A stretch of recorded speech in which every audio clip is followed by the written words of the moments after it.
quickly review the comma fence concept. Commas kind of look like sideways fences. When you see a fence like this and a structure on one side, say a house, and you see on the other side of the fence maybe a smaller house or structure, you could probably assume that there's two different owners because an owner of both structures probably not build a fence in between the two structures. Fences separate property lines just like commas. Commas separate stuff. Our sentence here, example 1, says Ian likes Skittles. That's one thing. Then he likes nerds. That's the second thing. We have another comma, and now he likes Starburst. That's three things. The word and is kind of like our fence here. And then it says Sour Patch Kids. There's four things that are separated by commas. If you look at example number 2, there are no commas in this sentence, and it says the gumball was an oval, roundish shape. Even though oval is something different than round, there's no comma in there, so that means that they have to go together. It's oval, roundish. Remember, when you place a comma between the two things, that's going to separate them off. If there's no comma, that means that they're going to go together. That is for a list of stuff. In our third example deals with descriptive adjectives. Here we have the sentence that says, Ethan quickly jumped at the speedy, agile, shifty forward approaching the goal. So because of these two commas, that tells us that these things are different, that they're separated off. It's not speedy agile, it's speedy and agile. You see how this comma here in the comma fence acts almost as the same as we saw earlier with the word and? Watch. Ian likes Skittles and nerds and Starburst and Sour Patch. Instead of putting all these ands in here, we just simply designate that with a comma. There you have it. Quick review of the comma fence. Let's take a look at an actual ACT question that deals with the comma fence. Let's take a look at practice problem number 26, illustrating a couple things here, especially noting the comma fence concept. All right, first thing that we would do is simply scan the answer choices and grab one of the answer choices and trace in where the punctuation is. Let's start with the answer choice of G. All right, G, there's a comma after pointed. So we go ahead, put that there, disregard this. All right, you can do this with your pencil on the test and then lightly erase each answer choice. Now, you've learned that the thing to do next would be to read up to where the punctuation is and then go ahead and say independent or dependent. The very first object Lee forged was a long pointed. That's dependent.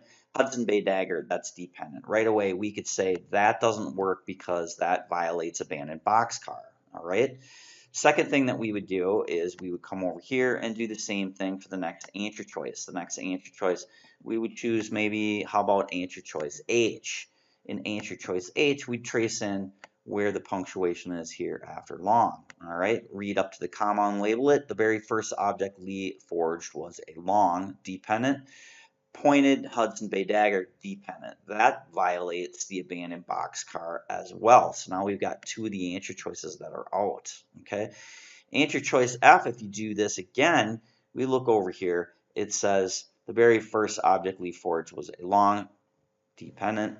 Pointed Hudson Bay dagger, that doesn't work either. And if you look at answer choice J, J has a hyphen. That means the two words go together. Is it long pointed? No, that doesn't work. All right.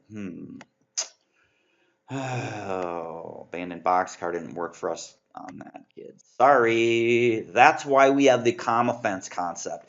You see, this is exactly what I would do on test day. Okay, now you come over here and you go, none of the answer choices work, so it's not abandoned boxcar. What it is it's going to be the comma fence. That means we're going to separate stuff with a comma, and that's going to violate sometimes abandoned boxcar. So we go ahead and pick our answer choice here. Answer choice G, let's start with that one. There's a comma after pointed. So that means that this comma goes away. So the very first object Lee forged was a long pointed. Does it mean long and pointed go together? Is it long pointed, Hudson Bay dagger? So Hudson Bay dagger does not go with pointed. They're separated. You see that? The dagger is pointed, so you got to get rid of that comma there. And I feel like there should be some type of a separation there. We went ahead and checked answer choice G. That doesn't work. Let's go ahead and take a look at answer choice H. So answer choice H, there's a comma after long. All right. Very first object Lee forged was a long one, pointed. So they're two different things. You can separate them with the comma. So far, so good. But now we see that we have the word and. So that means we have a comma and the word and. Kids, remember that from Hypnotizing the Chupacabra? That is the fanboys. And is a fanboys. When we have a comma in the word and, we're going to have an independent clause. We're going to have a comma. We'll have a fanboys from the movie Hypnotizing the Chupacabra, and then we will have another independent clause. Well, you see, this is violated right away because this part here is a dependent clause. And furthermore, it's a dependent clause on the front, so that is doubly wrong. Both of those can be crossed out. Now, the logic tells us that we've reduced it down to two. It's either F or it's J. Let's go ahead and take a look at answer choice J. Answer choice J has a hyphen. A hyphen means that these two things are attached together.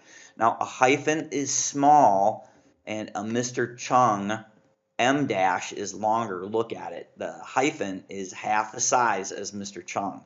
So right away, when you see this, is it long pointed? Because that means these two things are connected. The opposite of a comma fence. All right. It's not long pointed Hudson Bay dagger. All right. Can't be. It's long and pointed. Now let's go back to what we learned in the previous little video clip. We saw that sometimes commas can be used interchangeably with the word and. Let's try and think of the word and pop it in there and see if that works. The very first object Lee forged was a long and pointed Hudson Bay dagger. Do you see that? When you substitute the word and for your comma, you see that answer choice F is going to be the correct answer. Kids, the comma fence and the procedure for you to use this. I usually start with the abandoned boxcars, unless right away you're able to identify that we're dealing with a list of stuff or descriptive adjectives. If that's the case, here's some descriptive adjectives that would suggest comma fence right away. Thanks for watching. Bye for now.